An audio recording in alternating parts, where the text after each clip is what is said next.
মাদারীপুরে ভয়াবহ আগুনে পড়ে গেছে ১৯টি দোকান। এতে কয়েক কোটি টাকার ক্ষয়ক্ষতি হয়েছে বলে দাবি ব্যবসায়ীদের।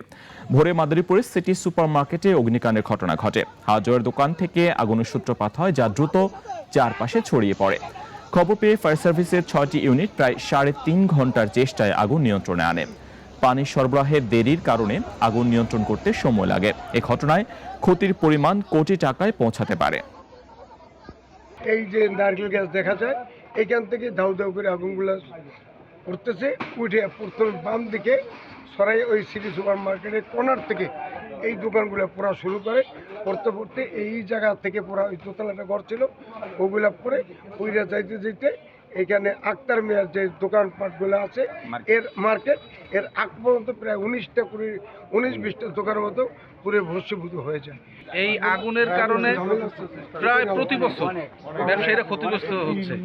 তো সরকারের কাছে দাবি যে অবশ্যই আমাদের ব্যবসায়ীরা এরা পৌর সমিতির আওতাভুক্ত, এরা খুব ব্যবসা বাণিজ্যের অবস্থা এখন এমনিতেই খারাপ, তারপরে এদের চলার জন্য সহযোগিতা দরকার। যতটুকু জানতে পেরেছি, শর্ট সার্কিট থেকে আগুনটা লাগছে এবং এই আগুনে প্রায় 20টার অধিক দোকান পুড়ে, 20টা দোকান পুরো কমপ্লিটলি পুড়ে গেছে। আর আশেপাশে 2-1টা দোকান বা কিছু বাড়িঘর আছে যা কিছু আংশিক ক্ষতিগ্রস্ত হয়েছে।